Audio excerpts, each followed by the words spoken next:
ഇപ്പൊ കോൺഗ്രസ് എന്ന് പറയുന്ന രാഷ്ട്രീയ പാർട്ടി ഇപ്പൊ രമേശ് പിഷാരടിയെ സ്ഥാനാർത്ഥിയാക്കിയത് രമേശ് പിഷാരടി ഈ കഴിഞ്ഞ 50 വർഷമായിട്ട് നാട്ടിലിറങ്ങി എന്തെങ്കിലുമൊക്കെ കാര്യങ്ങൾ ചെയ്തിട്ടാണോ? നിനക്കും സുഖമില്ലാത്തതുകൊണ്ട് കുഴപ്പമില്ല. സിനിമയിൽ അഭിനയിക്കുന്ന കാശുണ്ടാക്കുന്നു, അയാൾ ലക്ഷറി ലൈഫ് ജീവിക്കുന്നു, അയാൾ ഇടയ്ക്കിടയ്ക്ക് ചാനലിൽ വന്നിരുന്നിട്ട് കോൺഗ്രസിൻ്റെ വേദിയിൽ വന്ന് പങ്കെടുക്കുന്നു. അങ്ങനെ കോൺഗ്രസിൻ്റെ ഒരു സഹയാത്രിക എന്ന നിലയിൽ പുള്ളിയെ അവിടെ മത്സരിപ്പിക്കുന്നു. അല്ലാതെ പുള്ളി നാടിന് വേണ്ടി എന്തെങ്കിലും ചെയ്തിട്ടാണ്? ഞാൻ നീ ആരോടാണ് ഈ വർത്താനൊക്കെ പറയുന്നത്? നിനക്ക് ഞാൻ ആരാന്നറിയോ? പോയി വേറെ വല്ല പണിയുണ്ടോ നോക്കടാ. പുള്ളിക്ക് എന്തെങ്കിലും കേസുണ്ടോ?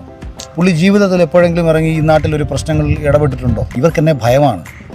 അഖിൽമാർ ആ രാഷ്ട്രീയത്തിൽ ഇറങ്ങിയാലോ മത്സരിച്ചാലോ ഞങ്ങൾക്ക് നഷ്ടമുണ്ടാകും എന്നുള്ള ഭയമാണ്. ആര് പറയുന്നു? ഞാൻ കേട്ടിട്ടില്ലല്ലോ. അസൂയ കൊണ്ട് പലരും പറയാറില്ല, അതുകൊണ്ട് ഞാൻ സ്വയം പറയുന്നു. എനിക്ക് ഒരു ബ്ലോക്ക് പഞ്ചായത്തിലായാലും സ്വതന്ത്രനായി മത്സരിച്ചിട്ടുള്ള ഒരു പൊളിറ്റിക്കൽ എക്സ്പീരിയൻസ് എനിക്കുണ്ട്. അല്ല, പ്രഭാകരേട്ടന് വീട്ടിൽ വിലയില്ലെങ്കിലും നാട്ടിൽ പുല്ല് വില.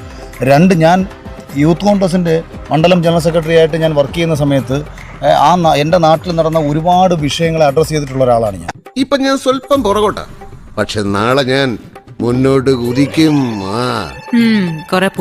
ഒരുപാട് ജനങ്ങളുടെ വിഷയവുമായി ബന്ധപ്പെട്ട് സഹകരിച്ചിട്ടുള്ള ഒരാളാണ് ഞാൻ. എൻ്റെ പഞ്ചായത്തിൽ നടക്കുന്ന തെറ്റുകൾക്ക് വേണ്ടി ചോദ്യം ചെയ്തിട്ടുള്ള ഒരാളാണ് ഞാൻ. തൊഴിലുറപ്പിലെയും മറ്റ് പ്രദേശത്തെയും സ്ത്രീകൾക്ക് വേണ്ടി സംസാരിച്ചിട്ടുള്ള ഒരാളാണ് ഞാൻ.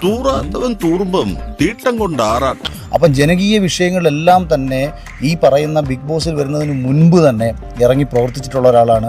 രാഷ്ട്രീയ പാർട്ടി പ്രവർത്തിച്ചിട്ടുള്ള ഒരാളാണ്.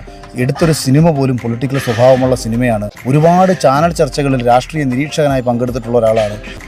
പതിവ് പോലെ എന്റെ പെർഫോമൻസ് ഗംഭീരമായിട്ടുണ്ട്. പക്ഷെ ഒന്നീ ഞാൻ നാറും, അല്ലെങ്കിൽ ഞാൻ നേടും. ഇപ്പൊ ഉള്ളതിനേക്കാൾ കൂടുതൽ നാറരുതെന്ന് എനിക്ക് പ്രാർത്ഥന. എന്നാ ഞങ്ങൾ അങ്ങ് ഇറങ്ങട്ടെ. ആയിക്കോട്ടെ, സന്തോഷായി.